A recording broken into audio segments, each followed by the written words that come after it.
জগন্নাথ এত ভক্ত বৎসল যে একটা মুহূর্ত তিনি ভক্তকে দর্শন না করে থাকতে পারেন না, তাই তার চোখে পল্লব পর্যন্ত নেই।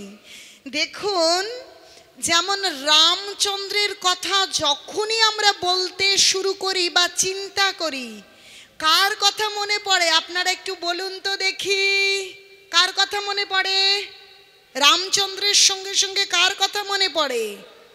হনুমান। হনুমান সঙ্গে সঙ্গে রাম ভক্ত হনুমানের কথা মনে পড়েই কি পড়ে না বলুন তো? পড়ে তো। আমরা যদি মনে করি যে এই ইস্কন আন্তর্জাতিক কৃষ্ণ ভাবনামৃত সংঘ, সঙ্গে সঙ্গে কার কথা মনে পড়বে?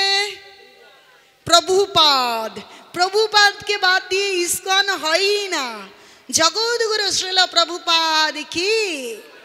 আর জগন্নাথেরও এরকম একজন প্রেমাতুরা ভক্ত আছেন, তাকে বিনা জগন্নাথ লীলা বা জগন্নাথ অসম্পূর্ণ। আপনারা জানেন, সেই জগন্নাথ যখন রাত্রে শয়ন করতে যান তখন কি শুনে ঘুমোতে যান জানেন? যেমন বাচ্চারা মায়ের মুখে বা ঠাকুমার মুখে লরি বা গান কাহিনী শুনে শুনে ঘুমন, তেমনি জগন্নাথ কি শুনতে শুনতে ঘুমন। আপনারা কি তা জানেন? তা কি জানেন? গীত গোবিন্দ। জগন্নাথ গীত গোবিন্দ শুনতে শুনতে ঘুমন। গীত গোবিন্দ তার এত প্রিয়, গীত গোবিন্দ এত প্রিয়, তার জন্যে তিনি কিনা সেই জুতোর চামড়া অবধি ঘষতে শুরু করেছিলেন স্বয়ং জগন্নাথ। তাহলে সেটা কিরকম বিষয় আপনারা কি জানতে ইচ্ছে করেন? তাহলে একবার হরিবল বলেন যে কত প্রিয় তার গীত গোবিন্দ, যে সেই গীত গোবিন্দ যখন কীর্তন শোনবার জন্য তিনি কোনো ওই কি বলে জুতো যারা বানায় তাদের কবলার বলে না, কি যেন বলে তাদের, মুচি, সেই মুচির হাতে গিয়ে জুতোর যে চামড়া সেই চামড়া ঘষাঘষির কাজ করছেন। কেন? সেই মুচি কিনা বিভোর হয়ে, তার হাতে তিনি জুতো বানান কিন্তু বিভোর হয়ে, এই ক্যান ক্যান করছে কেন আওয়াজটা?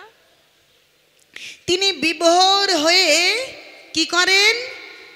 তিনি ভগবানের গুণকীর্তন করেন। শোনেন, ভক্ত হতে গেলে আপনাকে সংসার, ঘর বাড়ি, পুত্র কন্যা পরিজন ছেড়ে ভেগ নিতে হবে, বা বিভাগী হয়ে সন্ন্যাসী বা সন্ন্যাসিনী হতে হবে, এর কোনো মানে নেই। তাহলে তো নিত্যানন্দ প্রভুকে স্বয়ং ভগবান পাঠিয়ে দিতেন না, বললেন ও হে নিত্যানন্দ, যাও তুমি গৌড় দেশে যাও, সংসার করো এবং প্রতি ঘরে ঘরে গিয়া কৃষ্ণ ভক্তি প্রচার করো। এই নিত্যানন্দ প্রভুকে এবং হরিদাস ঠাকুরকে স্বয়ং গৌরাঙ্গ প্রভু বলেছেন, শুনো শুনো নিত্যানন্দ, শুনো হরিদাস, সর্বত্র আমার কে আজ্ঞা করো প্রকাশ, প্রতি ঘরে ঘরে গিয়া করো এই ভিক্ষা, বলো কৃষ্ণ ভজ কৃষ্ণ, করো কৃষ্ণ শিক্ষা। প্রত্যেক বাড়ি বাড়ি যাও আর কৃষ্ণ শিক্ষা দাও, তাদেরকে কৃষ্ণ বলাও, তাদেরকে কৃষ্ণ বলতে শেখাও। তাহলে দেখুন, সেই নিত্যানন্দ প্রভু সংসারী হয়েছিলেন এবং তার পুত্র বীরচন্দ্র, এবং আমরা আজ কৃষ্ণ ভাবনামৃত পেয়েছি, কৃষ্ণ ভাবনাময় হয়েছি নিত্যানন্দ প্রভুর কৃপা। কারণ তার কৃপায় এই জগতের সমস্ত সদ্গুরু এসেছেন। প্রভুপাদই বলুন, জয় পতাকা দ্বারকা স্বামী বলুন, ভক্তিচারী গুরু মহারাজ বলুন, আরও বিভিন্ন বিভিন্ন যে চারিধাম চারি সম্প্রদায় রয়েছে, নিত্যানন্দ প্রভু থেকেই সমস্ত গুরুদেবরা এসেছেন। সমস্ত গুরুদেবের প্রতিনিধি, নিত্যানন্দ প্রভুর প্রতিনিধি হচ্ছেন সদ্গুরুদেব। তাহলে তার থেকেই জগতে কৃষ্ণ ভাবনামৃত এসেছে। তো যিনি সেই জুতো সেলাই করেন, যে সংসার এবং তার জীবিকা ছেড়ে দিয়ে ধর্ম করতে হবে বা তাহলেই বৈষ্ণব হওয়া যাবে, এমন কোনো কথা লেখা নেই যে বাবাজি বেশ ধারণ করলেই কৃষ্ণ ভক্ত হওয়া যায়, সেই লাল কাপড় পরে সন্ন্যাসী হলেই কৃষ্ণ ভক্ত হওয়া যায়, এমন কোনো কথা কোথাও লিপিবদ্ধ নেই। বলছে তুমি ঘরে থাকো, সংসারে থাকো, তাতে কোনো সমস্যা নেই, কিন্তু কৃষ্ণ এই হৃদয় অভ্যন্তরে এই দেহ মন্দির রূপ মন্দিরে যদি এই হৃদয়ে ভগবানকে বসাতে পারো, ভগবান যেভাবে বলছে সেইভাবে এই জীবনে আচরণ করো, তাহলে তুমি তোমার জীবিকায় থেকেও তুমি শুদ্ধ কৃষ্ণ ভক্ত হতে পারেন। দেখুন, একদিন রাজার বাড়িতে না জমিদার বাড়িতে চুরি হয়েছে। 4-5 জন চোর হয় না, একসঙ্গে গিয়ে বড় বড় বাড়িতে চুরি করতে গিয়েছে। চুরি করে জমিদার বাড়ির সোনা দানা টাকা পয়সা সব চুরি করে নিয়ে এসেছে, এবং সেটা চুরি করার সঙ্গে সঙ্গে তাদের ঠাকুর ঘর যে পেতল কাঁসার বাসন সিংহাসন সব ধরে চুরি করে নিয়ে এসেছে। এখন নিরিবিলি তাদের মধ্যে ভাগ বাটোয়ারা হচ্ছে, সমস্ত সোনা দানা কাঁসা পেতল সব বাটোয়ারা হয়ে গেছে। এখন যে ঠাকুর ঘর থেকে সিংহাসন নিয়ে এসেছে, সেখানে একটা কি রয়েছে, নারায়ণ শিলা রয়েছে, থাকে না? এখন এইটা শিলা যে ওটা যে ভগবান, তারা তো সেটা জানে না, কারণ তারা তো চোর, সাধারণ চোর অনাচারী, তারা ভগবানকে কি করে বুঝবে? বলছে এই পাথরটা তাহলে কে নেবে? এই চোর বলছে না, ওসব পাথর আমি নেব না। ও বলছে না আমিও নেব না। ও বলছে আমিও নেব না। বলছে তাহলে এই পাথরটা কি হবে? ভাগের জিনিস। বলছি শোনো, কাউকে নিতে হবে না, চলো পাথরটা বিক্রি করে যা পাওয়া যাবে 3 জনে ভাগ করে নিয়ে নেব। এখন বাজারে গেছে, পাথরটা সুন্দর মসৃণ তেল করছে, 1 দোকান 2 দোকান দেখিয়েছে, তখন ওই মুচির দোকান সামনে এসেছে, বলেছে এ ভাই আমার কাছে একটা পাথর আছে, তুমি কি পাথরটা নেবে? দেখি দেখি দেখি। পাথরটা দেখছে চকচক করছে, ভালো মসৃণ। বলছে ভালোই তো মসৃণ পাথর, আমার চামড়া ঘষতে কাজে লাগবে, আমাকে নিন 10 টাকা। এইভাবে সে দিয়ে দিয়েছে। টাকাটা নিয়ে গিয়ে চোরেরা ভাগ করে নিয়েছে। এইবার মুচি কি করছে, ওই পাথরটা দিয়ে সুন্দর করে জুতো বানানোর আগে চামড়াকে ভালো ভালো ঘষে পরিষ্কার করা হয়। কিন্তু ওই মুচি কোনো সাধারণ মুচি নয়, তার জীবিকা মুচি। সে হয়তো নিচু জাতের মানুষ, কিন্তু শাস্ত্র কি বলছে জানেন? বলছে উত্তম কুলেতে জন্মি শ্রীকৃষ্ণে না ভজে, কুলে তার কি করিবে নরকেতে মাঝে। অধম কুলেতে জন্মি বিষ্ণু ভক্ত হয়, তথাপি সেই সে পূজ্য সর্বশাস্ত্রে কয়। বলছে জাতিতে কিচ্ছু যায় আসে না। কেউ যদি ভাবেন আমি ব্রাহ্মণ, আমি কেবল ভগবানের ভক্ত হতে পারি, কেউ যদি মন খারাপ করে আমি তো মুচি, আমি তো মেথর, আমি তো শূদ্র, আমি তো সাঁওতাল, আমি তো আদিবাসী, না, ভগবান এরকম কথা কোথাও লেখেনি। এমনকি ভগবান কোথাও লেখেনি এরা গৃহস্থ, এরা ব্রহ্মচারী, এরা নারী, এরা পুরুষ, জাতি ধর্ম ধনী দরিদ্র সুন্দর কুৎসিত কোনো ভেদাভেদ কৃষ্ণ করেনি। যদি গীতা পড়েন তাহলে বুঝতে পারবেন, কৃষ্ণ বলছেন সকলে আমার বংশোদ্ভূত, সকলে আমারই সন্তান। সর্বজনেষু কন্তেও মূর্তেও সম্ভাবন্তি পাশং ব্রহ্ম মহোদ যোনির অহং বীজপদ পিতা। তিনি বলছেন এই সকলের বীজ প্রদানকারী আমি পিতা। তিনি কি বলেছেন এই শূদ্রদের আমি নই, এরা সাঁওতাল এদের আমি নই, এরা নারী এদের আমি পুজো নেব না, এরা আমার নয়, কি এরকম কথা বলেছে? এরা গৃহস্থ এদের আমি নেব না, এরকম কথা কোথাও আছে?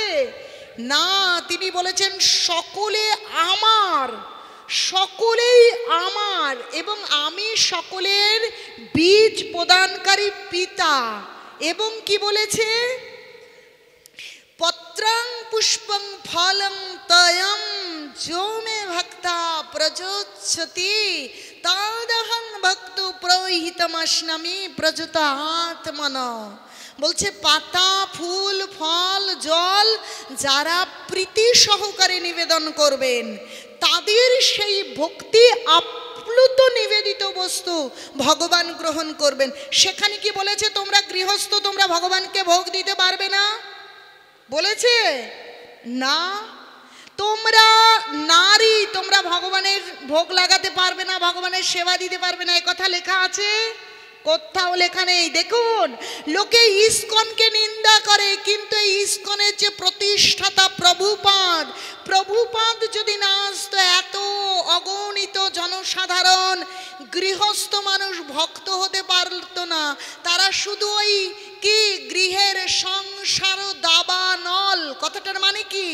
সংসার সবসময় দাউ দাউ করে জ্বলছে, সেই আগুনে পুড়ে কেবল ছারখার হয়ে যেত। কিন্তু তিনি এসে বুঝালেন তুমি সংসারে থাকো, তুমি সংসার করো, তুমি তোমার জীবিকায় থাকো, তুমি চাকরি করো, তুমি ডাক্তার হও, তুমি মাস্টার হও, কিন্তু তুমি ভগবানের ভজনা করো। সংসারে আছো তো কোনো সমস্যা নেই। গীতায় ভগবান বলছেন শ্রেষ্ঠ ভক্ত অর্জুন। অর্জুন কি সংসারী ছিলেন না? গীতা খুলে দেখুন, যারা গীতা পড়ে না তাদের উল্টো পাল্টা বোঝানো হয়। প্রকৃত যদি আপনাদের ভক্তি বুঝতে হয় তাহলে গীতাকে বুঝতে হবে। জানেন গীতায় ভগবান কি বলছে? যত্র যোগেশ্বর কৃষ্ণ যত্র পার্থ ধনুর্ধর তত্র শ্রী বিজয়া ভূতি ধ্রুবা নীতির মতির মর্ম। বলছে যেখানে যোগেশ্বর কৃষ্ণ, যেখানে ভগবান কৃষ্ণ তার নাম, তার লীলা, তার রূপ, যেখানে যত্র পার্থ ধনুর্ধর, যেখানে সেই পার্থধারী সেই ধনুর্ধর অর্জুন, মানে অর্জুনের মতন ভক্ত, তথাই কে বলছে তত্র শ্রী বিজয়, সেখানেই বিজয় লক্ষ্মী, অসাধারণ শক্তি এবং সমস্ত নীতি নিয়ম। তাই বলছে সেখানেই বিজয়, যেখানে কৃষ্ণ এবং কৃষ্ণের একান্ত অনুগত ভক্ত অর্জুনের মতন ভক্তের অবস্থান, সেখানেই জয়। তাহলে কি অর্জুন গৃহস্থ ভক্ত ছিলেন না? তাহলে আপনারা যারা গৃহে আছেন, সংসার করছেন, কখনো কোনোভাবে ভয় না পেয়ে আপনারা কৃষ্ণ ভক্তি যাজন করতে শুরু করুন, আপনারা কৃষ্ণ ভাবনাময় হওয়া শুরু করুন, তাহলেই জীবনটা ধন্য হবে। তাই মুচি তিনি তার জীবিকা জুতো বানানো, কিন্তু জুতো বানানো থেকে তিনি কিন্তু সরেননি। জুতো বানাচ্ছেন, বলে হাতে কাজ মুখে নাম তবে পাবি পরিণাম। জুতো ঘষছে, তাও কি হরে কৃষ্ণ কৃষ্ণ কৃষ্ণ হরে হরে, হরে রাম রাম রাম হরে হরে। আবার জুতো ঘষতে ঘষতে হরিনাম হয়েছে, গীত গোবিন্দ গাইছেন। দেখুন, গীত গোবিন্দ গাইছেন আর নারায়ণ শিলা দিয়ে জুতো ঘষছেন। ভগবান শিলা মধ্যস্থ, ভগবান আনন্দে আপ্লুত হয়ে আছেন ওই ওর মুখে ভজন শুনে, আর হচ্ছে কি ওর মুখে গীত গোবিন্দ শুনে। কারণ ভগবান শাস্ত্রে বলেছে যে আমি যেখানে যত্র মদ ভক্তা যত্র গায়ন্তি তত্র তিষ্ঠামি নারদ। আমার ভক্ত যেখানে আমারই গুণ কীর্তন করে সেখানে আমি স্থির হয়ে থাকি। দেখুন জুতো ঘষছে কিন্তু সেখানে ভগবান স্থির হয়ে আছে। কেন? বলছে মদ ভক্তা যত্র গায়ন্তি, আমার ভক্ত যেখানে আমার গুণ কীর্তন করে আমি সেখানে কি স্থির হয়ে থাকি, সেখানে আমি একটুও নড়াচড়া করি না। তাহলে দেখুন মুচি ভগবানের ভজনা করছে, তার হাতের জুতোর চামড়া ঘষাঘষি করছে কৃষ্ণ, কৃষ্ণ তাতেই আনন্দে সুখে শান্তিতে রয়েছে। একদিন ওই জুতোর দোকানে একজন পণ্ডিত ব্রাহ্মণ এসে জুতো সেলাই করতে এসেছেন। এসে যখন দেখছেন এই কাণ্ড, তিনি তো পণ্ডিত শাস্ত্রজ্ঞ ব্রাহ্মণ, তিনি বলছেন হাই হাই এ কি কাণ্ড, এ তো কোনো সাধারণ পাথর নয়, এ তো নারায়ণ শিলা, হাই এটা দিয়ে কিনা জুতো ঘষাঘষি চলছে, এ তুমি করো কি করো কি করো কি, বন্ধ করো বন্ধ করো। বলছে কেন? আরে এটা কোনো সাধারণ পাথর নয়, এটা নারায়ণ শিলা, আর কখনো তুমি জুতো ঘষো না, তুমি আমাকে দিয়ে দাও। তুমি বলছে আমি এটা টাকা দিয়ে কিনেছি, আমি এটা তোমাকে দেব। বলছে না এটা ভগবান, এটাকে দিয়ে তুমি ওটা করো না। বলছে ঠিক আছে, তুমি যা টাকা দিয়ে কিনেছো টাকা দিয়ে দিচ্ছি, তবু তুমি শিলাকে আমাকে দিয়ে দাও। বলছে না না, আপনি বলেছেন এটা ভগবান, ভগবান আবার কখনো বিক্রি হয় নাকি? আমি তো জানতাম না প্রভু, আমার কোনো জ্ঞান নেই, কোনো বুদ্ধি নেই, আমি অধম। দেখেন না চামড়া সেলাই করি আর সংসার চালাই, আমি কি করে জানবো কোনটা নারায়ণ কোনটা পাথর? কোনো বুদ্ধি নাই আমার। বলছে ওই পাথরটা নারায়ণ শিলা। সত্যি সত্যি ব্রাহ্মণ নিয়ে গেছে, নিয়ে গিয়ে সুন্দর নিয়ম মাফিক অভিষেক করিয়েছেন, একদম 3 বেলা রন্ধন করে সুন্দর করে ভোগ অর্পণ করছেন। এইবার নারায়ণ শিলা স্বপ্নে এসেছে। ও ব্রাহ্মণ, তুমি তো এত পুজো দাও, এত সেবা দাও, আমার তোমার কাছে একটু মন ভালো লাগছে না, আমাকে তুমি ওই কবলারের কাছে দিয়ে এসো, আমাকে তুমি ওই সেই জুতো বানাই ওই মুচির কাছে দিয়ে যাও, আমি ওখানে যাব। আমার তোমার ঘরের মধ্যে দম আটকে আসছে, আমার একটু ভালো লাগছে না। আরে ওখানে তোমাকে দিয়ে কী সব কাজ করানো হতো, এখানে তোমাকে স্নান করাচ্ছি, তুলসী দিচ্ছি, ফুল দিচ্ছি, তোমাকে আমি ভোগ অর্পণ করছি, আর বলছো কিনা তুমি ওখানে যাবে। বলছে আরে তুমি তো আমাকে গীত গোবিন্দ শোনাও না, তুমি তো আমাকে ভজন করে শোনাও না। ও যখন ও কাজ করে কিন্তু ওর মন পড়ে থাকে আমার চরণে, ও মনটাকে আমার চরণে দিয়ে 2 চোখ থেকে ওর সেই ভক্তি আপ্লুত নয়ন অশ্রু ঝরঝর করে পড়ে, আর সে আমার গুণকীর্তন করে। আমার ওই চোখের আমাকে দিয়ে এসো, ওখানে দিয়ে এসো। বলছে প্রভু আমি বুঝতে পেরেছি আপনার কোথায় ভালো লাগা, আমি প্রত্যেক দিন আপনাকে ভজন শোনাবো, আপনার চরণ চিন্তা করতে করতে ভজন শোনাবো, আপনি কৃপা করুন, আপনি আমার গৃহ থেকে ওখানে যাবেন না। সেই থেকে ওই ব্রাহ্মণ সমস্ত আতিশয্য ছেড়ে দিয়ে বিভোর হয়ে ভগবানের ভজনা করতে শুরু করলেন। কারণ ভগবানের কাছে ভগবানের নাম অতীব প্রিয়। যিনি নিষ্ঠার সঙ্গে নাম করেন, যিনি দেখুন গান তো যার যার গলায়, কত শিল্পী আছে, কত শিল্পী গান করেন, কিন্তু শিল্পীর গান ভগবানের প্রিয় নয়। যিনি ভগবানের চরণে নিজের কায় মন বাক্য সমস্ত কিছু সমর্পিত করে, তার ভাঙা গলা না সরু গলা না মোটা গলা, সুর আছে না লয় আছে, তিনি বিভোর হয়ে যিনি গান, তার গান ভগবানের বড় প্রিয়। সেটা বুঝতে হবে। কখনো কোনো কিছুর বড়াই করা চলে না।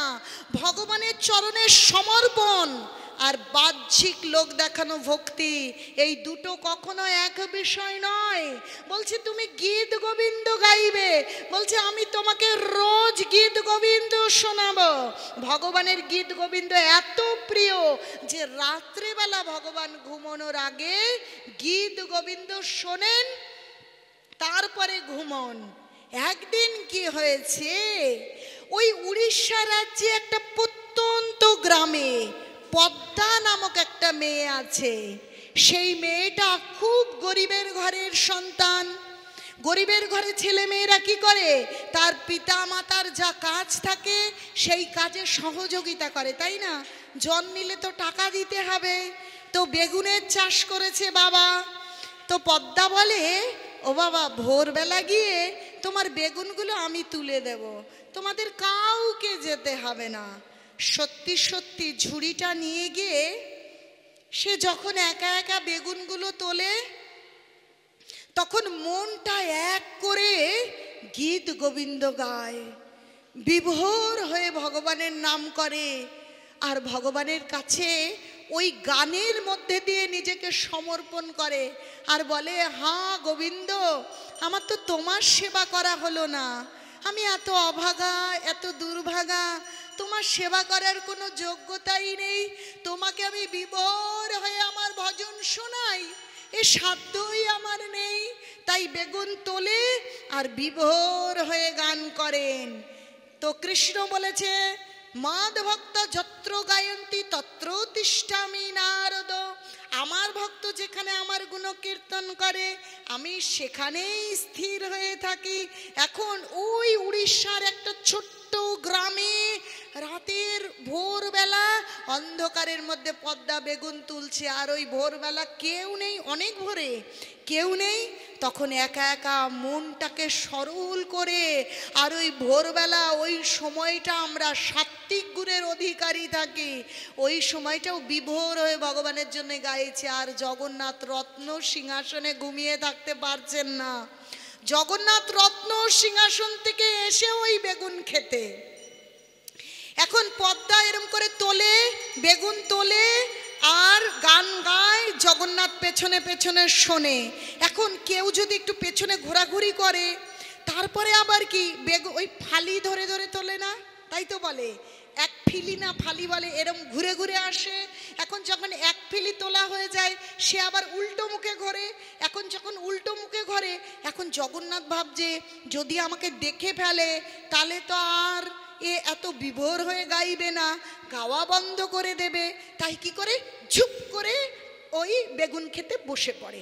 এখন ঝুপ করে বসতে গিয়ে ওই বেগুনের কাঁটা, ওই কাঁটায় উত্তরীয় ধুতির মধ্যে খোঁচা লাগে। আবার যখন ওদিক ফিরে যায়, আবার উঠে দাঁড়ায়। এখন এই বারবার ঝুপঝাপ বসে পড়া আবার উঠে পড়া, তাতে কি বেগুনের কাঁটায় ধুতি উত্তরীয় ছিঁড়ে ফুড়ে যাচ্ছে।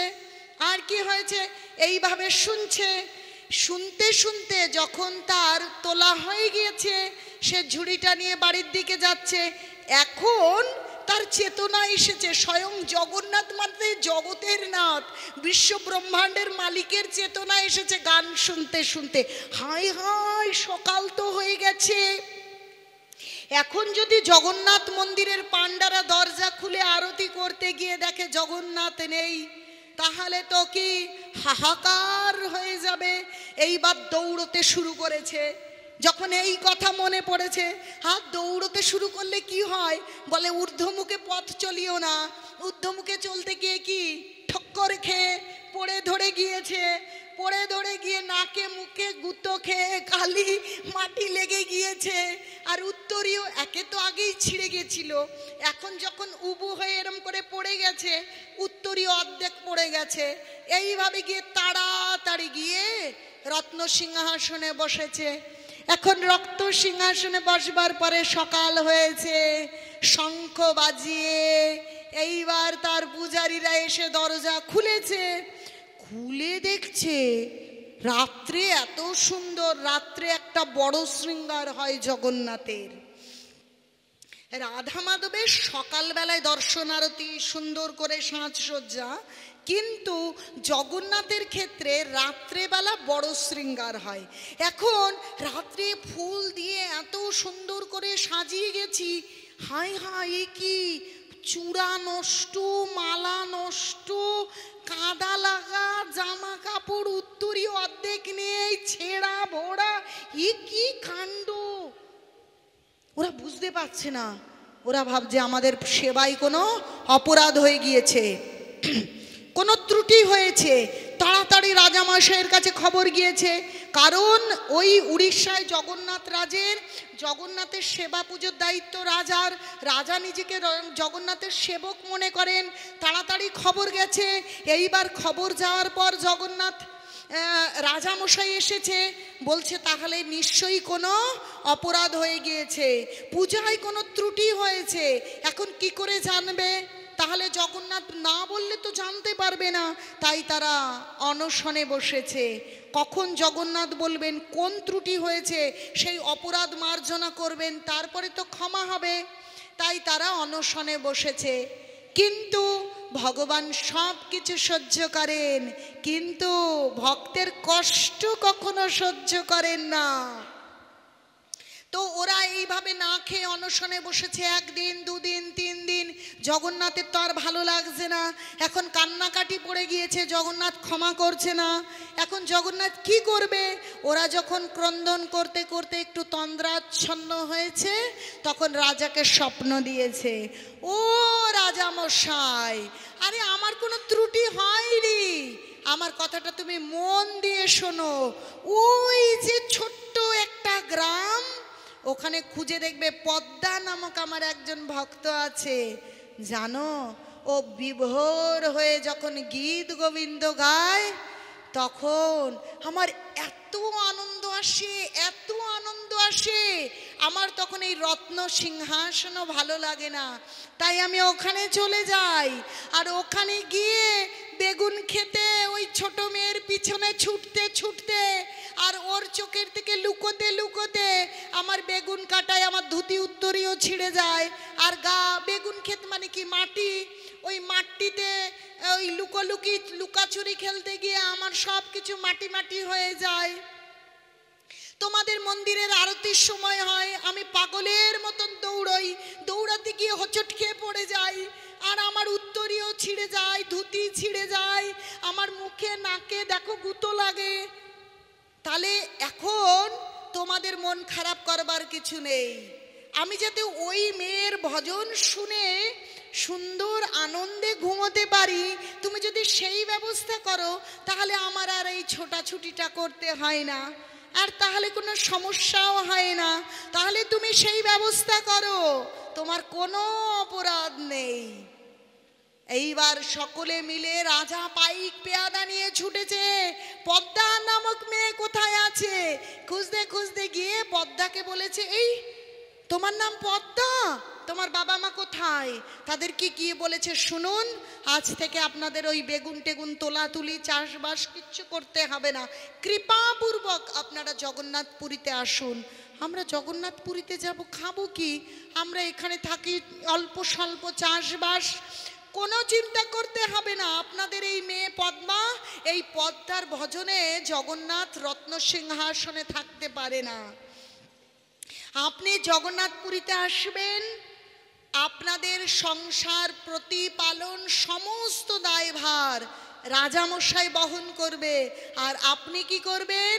আপনার কন্যা প্রত্যেক দিন জগন্নাথ যখন ঘুমোতে যাবেন, শয়ন আরতি হবে, তখন সে সুন্দর করে নৃত্য করে ওই গীত গোবিন্দ গেয়ে শোনাবেন। আর কোনো কাজ নেই আমার। সেই দিন থেকে পদ্মা তার জীবনের যে ইচ্ছে, সেই ইচ্ছে পূরণ হয়ে গেল। সে ওই বেগুন তুলতে তুলতে, ফুল তুলতে তুলতে সে ভগবানের ভজনা করত, আর বলতো, হ্যাঁ কৃষ্ণ, কবে আমি তোমার সামনে বিভোর হয়ে নৃত্য করে তোমার জন্য ভজন করতে পারবো? আমার মন, আমার এই সমস্ত বুদ্ধিকে তোমার চরণে সমর্পিত করে দিয়ে বিভোর হয়ে তোমার জন্য নৃত্য করব, আর তোমার জন্য গাইব। বলছে, যে যথামং প্রপোদন্তে তাংস্তথৈব ভজাম্যহং মম বর্তানুবর্তন্তে মনুষ্যা পার্থ সর্বেষু। বলছে, যে যেমন ভগবানের সেবার প্রার্থনা করবে, তার কাছে সেই সেবা অবশ্যম্ভাবী জগন্নাথ তাকে কৃপা করবেন। এখন পদ্মার আনন্দই আনন্দ। তিনি কি? গীত গোবিন্দ কোনো সাধারণ লেখা গান নয়। জয়দেব, সেই জয়দেব পদ্মাবতী, বললাম যে ইস্কন মনে করলেই প্রভুপাদের কথা আসে, আর জগন্নাথের কথা বললেই সেটা জয়দেব এবং পদ্মাবতী ছাড়া কখনোই স্বয়ং সম্পূর্ণ হয় না। গীত গোবিন্দ জগন্নাথের এত প্রিয়, আর সেই গীত গোবিন্দের রচয়িতা হচ্ছে কে? জয়দেব পদ্মাবতী। এখন সেই গীত গোবিন্দ, ওই পদ্মা নামক মেয়ে, এটা পদ্মাবতী নয়, কিন্তু জয়দেবের স্ত্রী পদ্মাবতী নয়, এটা পদ্মা নামক একটা মেয়ে। সেই মেয়েটা বিভোর হয়ে ভগবানের সামনে তার সারাটা জীবন যতদিন বাঁচলেন ততদিন ভগবানের শয়নের আগে গীত গোবিন্দ, সেই গীত গোবিন্দ জয়দেব কিন্তু নিজে নিজে লেখেননি, তিনি রাধা কৃষ্ণের বিরহ গীতি, যে রাধারানী বিরহে রাধাকৃষ্ণকে যা দর্শন করতেন সেই দর্শন তিনি লিপিবদ্ধ করতেন, আর সেই বিষয় সেই গানটা গাইতেন, আর সেই বিষয়গুলিকে অঙ্গভঙ্গি করে হাত পা নাড়িয়ে নৃত্য করে ভগবানের আনন্দ বিধান করতেন। সেই দিন থেকে আজও পর্যন্ত যতদিন পদ্মা ছিল সে দেবদাসী হয়ে গেল, তার জীবন কেবল ভগবানকে নৃত্য আর গান করে শোনানো। তার মৃত্যুর পরেও আজও পর্যন্ত জগন্নাথ পুরীতে, জগন্নাথের যে রাত্রে যে শয়ন আরতির সময় সেই গীত গোবিন্দ গান করে শ্রবণ করানো হয়, সেই এই পদ্মার কারণেই এই ইতিহাস তৈরি হলো। তাই জগন্নাথের লীলা কাহিনী কোনো কি গল্প কথা নয়, আজও গীত গোবিন্দ শোনানো হয়। আর যে